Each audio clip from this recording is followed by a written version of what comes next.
Man, I wish I could make icons like Technical JL or Nepesta or Creevy or that was a lame fucking intro that I made like 4 years ago for a video called How to Make Your Own Custom Icons.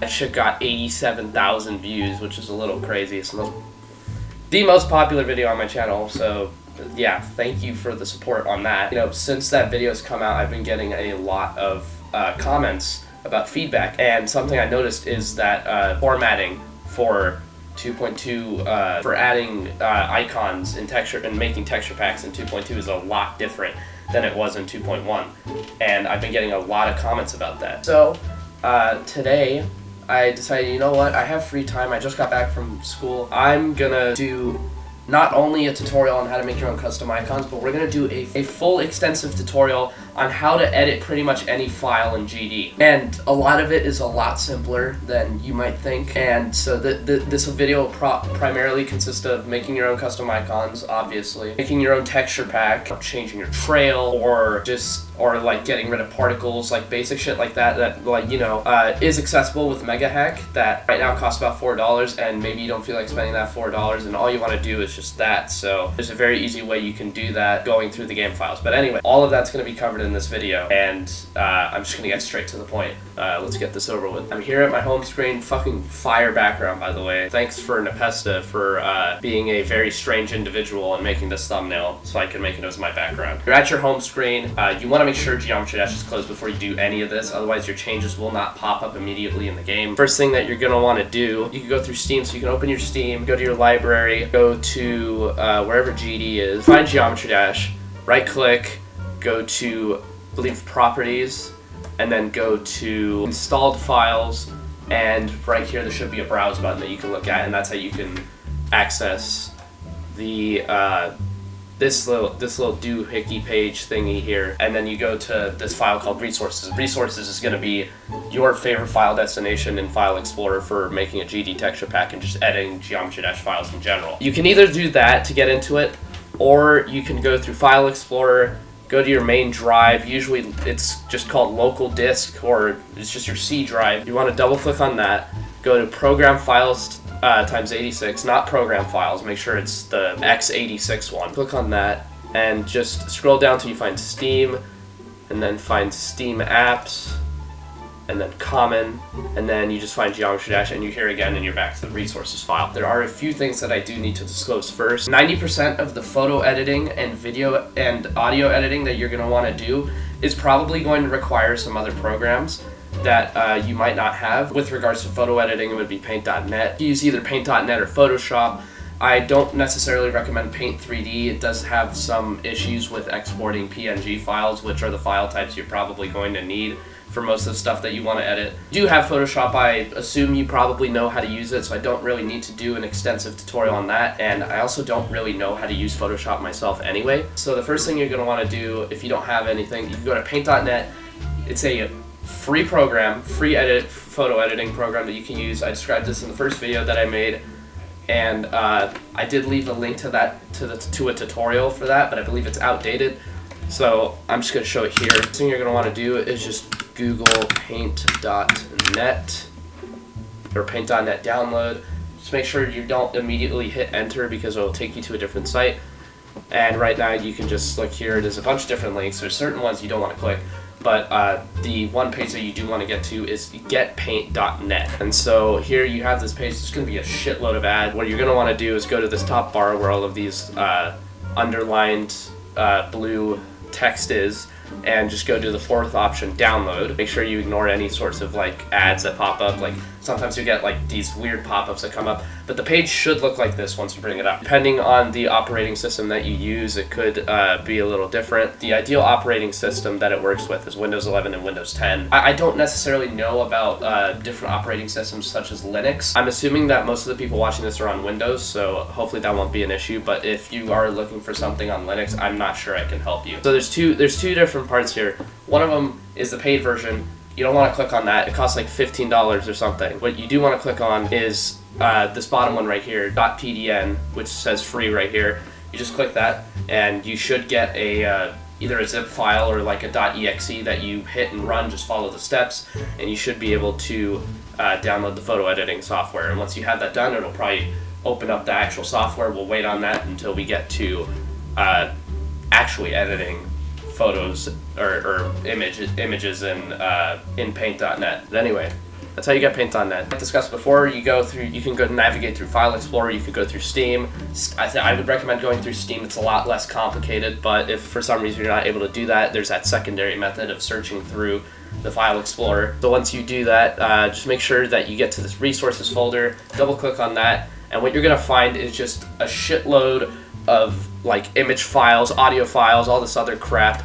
You can full screen this, just get a good idea. You'll have like stuff like this: achievement, OGG file, it's an audio file. The first thing I'm really going to discuss that a lot of people are probably here for is actually making your own icons. REUPLOAD actually did format the way icons are implemented into the game via image files a lot more efficiently. During 2.1, they were all compressed into into a single file, which required code that needed REUPLOAD to snip it out. It made the process a lot more tedious, but instead now he made smaller, more compact files that are specified for different qualities that are much more efficient and just much easier to navigate than you would just some giant sheet that isn't necessarily ordered in any way. Want to edit your own icons, you go straight to icons folder. Which didn't exist in 2.1, exists now in 2.2. You have a bunch of different text files and image files. As you can see here, they're either plists or PNGs. This is the part where we're going to actually open the game, because this is a more important part. So once you're in GD, you can just go over to your icons, and as we all know, they're each separated by different game modes. And in the game files, there are different code names used for different sets of icons. There are some that are very self-explanatory, such as, for the ship, it's ship, ball. But, like, there's also different code names, such as, like, for some reason, the one for the UFOs is called bird. Something interesting that I discovered on my own free time. Let's say I wanted to change, I don't know. This is a popular icon. Let's say I wanted to change this icon into something different, right? First thing you're going to want to worry about, this is very important, is you have to look at what page, what row, and what position the icon you're choosing is. This goes for every single game mode. You need to pay attention to this. So each row is 12, and there's 3 rows of 12 of each game mode on each page. So what you're going to want to pay attention to is, first of all, what row it is. So let's say, this icon, for example, is on the 3rd row of the first page.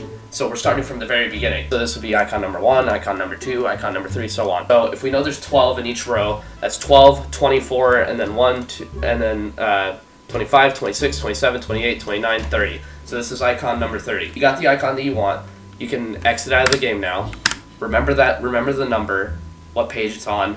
Remember, okay, this is number 30. Now that you know that information, you're going to have to search for that specific code name that I was talking about. The code name for the cube is player. As you can see here, there's a bunch of different numbers, and after the code name for the type of icon that you got, there's an underscore that follows it, and then the number, which we discovered earlier was 30. The player underscore 30. And so what you're going to want to do is just navigate. After you have this set up, you're going to want to make sure you know what quality in the game you're playing with, because there are different files that are compressed differently for different qualities that you select for your game. So there's automatic, which I'm pretty sure is the same as, which essentially just switches in between all of them, I believe. I wouldn't recommend using auto. I would recommend using high. Most computers can handle it. It's a fucking square game. So I'd recommend either high or medium graphics. And so if you have medium graphics, you'll put a dash and then HD. However, I personally use higher details, so that would be UHD, which is ultra high definition, I would assume it would mean. So now you should be left with just a text document, or a text file, and a PNG file.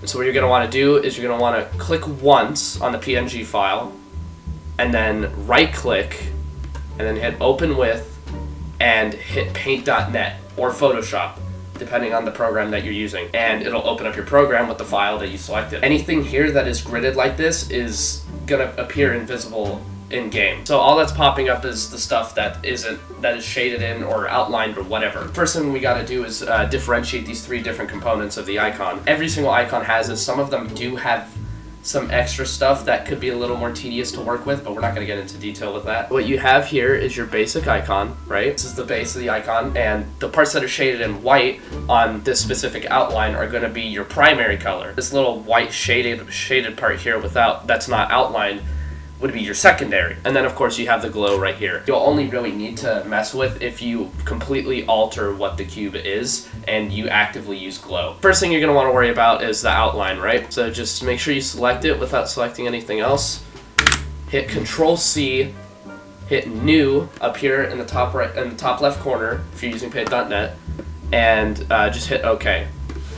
And then hit Control V to paste. So now we have this completely separated from this. What you're going to want to do when you're on the second page, this is where you're going to want to make all your edits for your icon.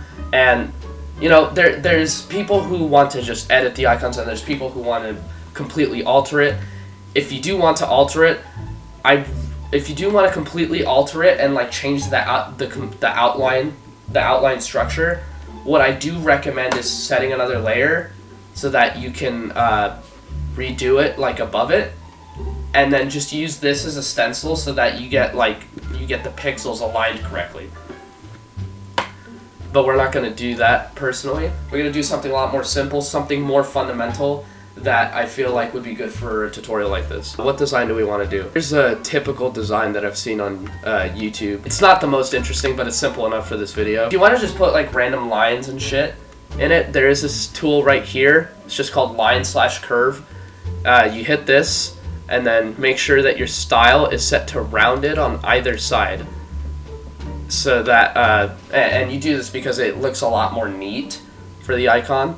So what you're going to want to do is just hold, and you have this line that you can like just pretty much just mess around with, and it has different segments that you can move, so you can curve it, do whatever you want with it, but we're going to get rid of this for now.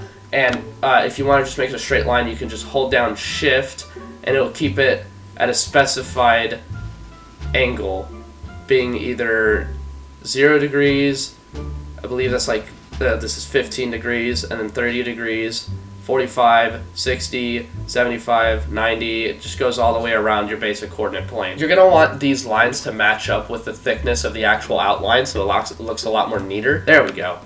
So something like this. So let's do a really basic design just for the sake of the tutorial. You can mess around with it on your own time and do a little bit more complicated. Alright, so once you have your basic stenciled outline design, just like this, you can go ahead and just select it all, Control C to copy, and then make sure to add another layer, because otherwise you could totally mess up the way this is structured. So make sure that you add another layer so that you can overlap it. Control V to paste, and you got it right here. You can use your arrow keys just so that you can get the pixels aligned perfectly. And if you use the icon like a stencil like I did, you can skip this extra step because it'll usually overlay over the icon perfectly. But for the sake of expecting people to do something very unique with their design, what you're going to want to do is go back to the background layer, make sure that you still have this area selected, and just hit delete. And if you look at the preview right here in the background, you can see that the original image of the icon is gone. So now all you have is this on a separate layer above. If you do change the entire structure of an icon, you are going to want to also change the secondary color.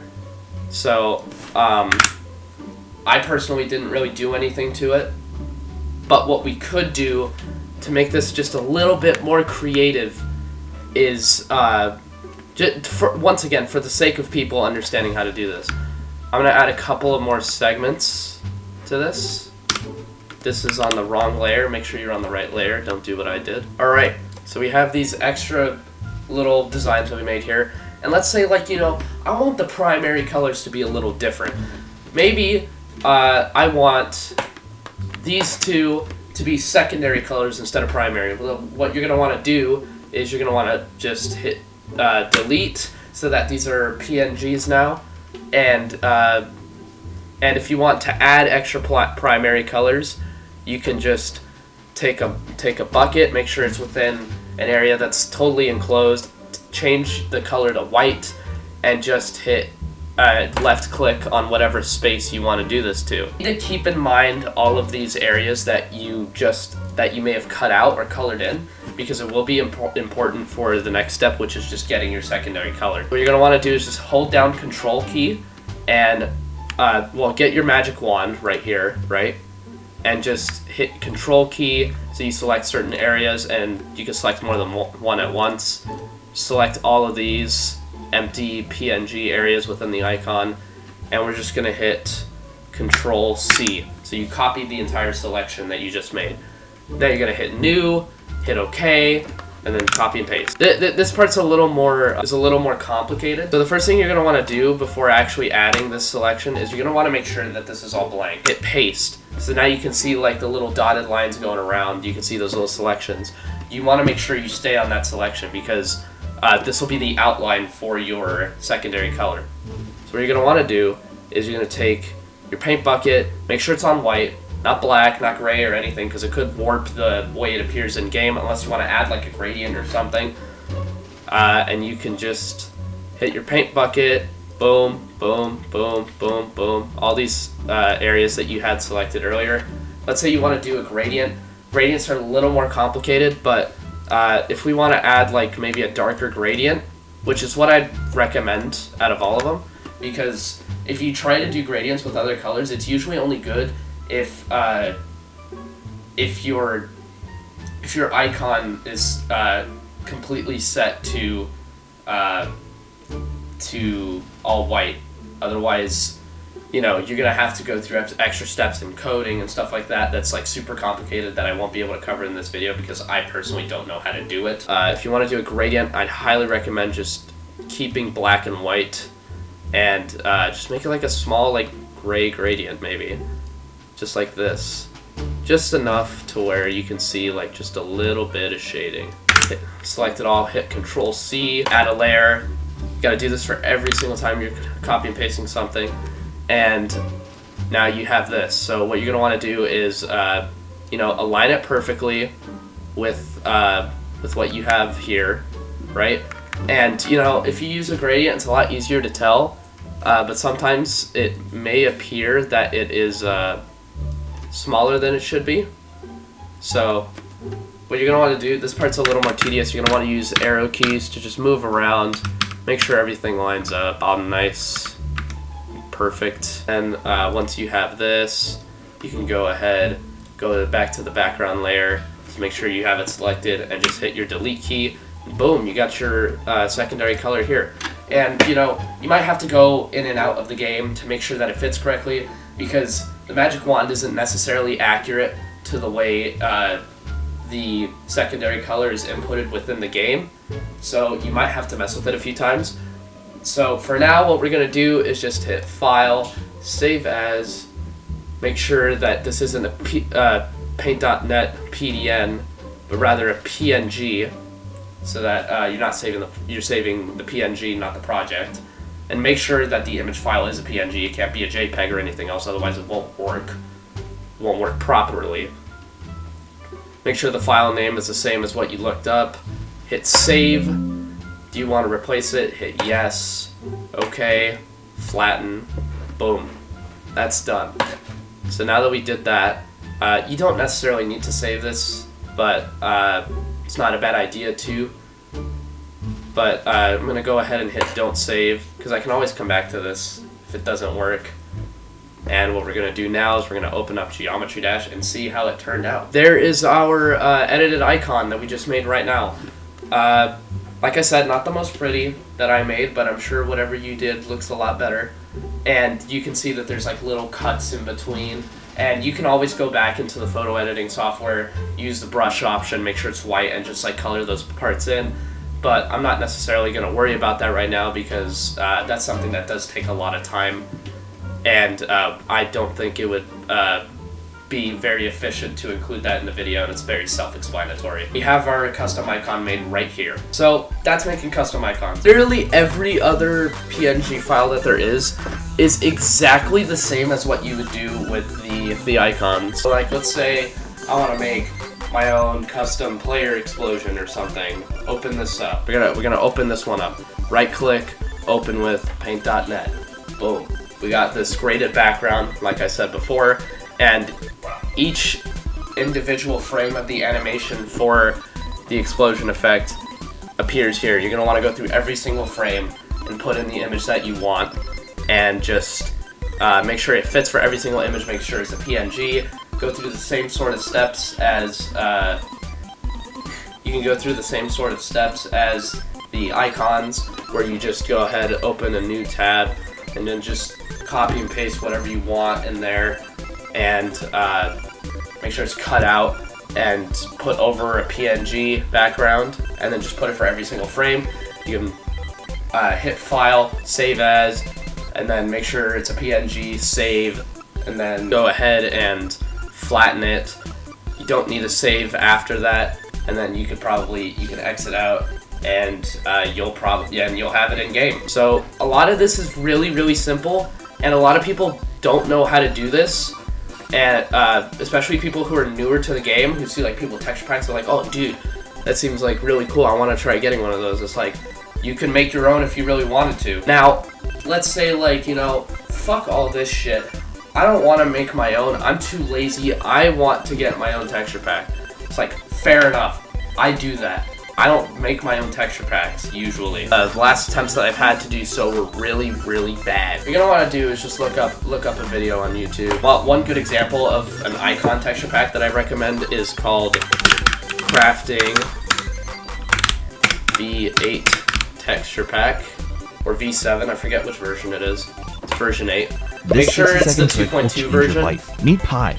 because if you download the 2.1 version, it will not work. Usually, when they have these videos like this, you can go to the description and they'll have a download link, and usually say like, oh, high or medium version, and you know, depending on the graphics you use, you go to the medium fire link or whatever, you download it, download the file, and then should come in a zip. You open it, go here, and you're just going to want to unzip the folder or extract the folder, which you might need a different program for. One program that I do recommend if you do need it, I believe is called, I just remembered it, but I don't know. What you're going to want to do is, after you extract those, just go ahead, go back to your resources folder, and if they're icons, you want to go over to your icons folder, and then just copy and paste them into there. And just hit replace, and just hit replace all files or whatever, and you should be good to go. But yeah, that's essentially everything you need to know about just customizing Geometry Dash, really. I really hope that you guys found this video helpful. Let me know in the comments if you guys need any help with anything, or if I should make a follow-up video for different parts that I wasn't very specific with. But yeah, this is the updated version of the video I made like 4 years ago, and this is working for 2.2, and I really hope that this helps you guys out. But yeah, thank God REUPLOAD assorted all of those files in a different way than he did in the past.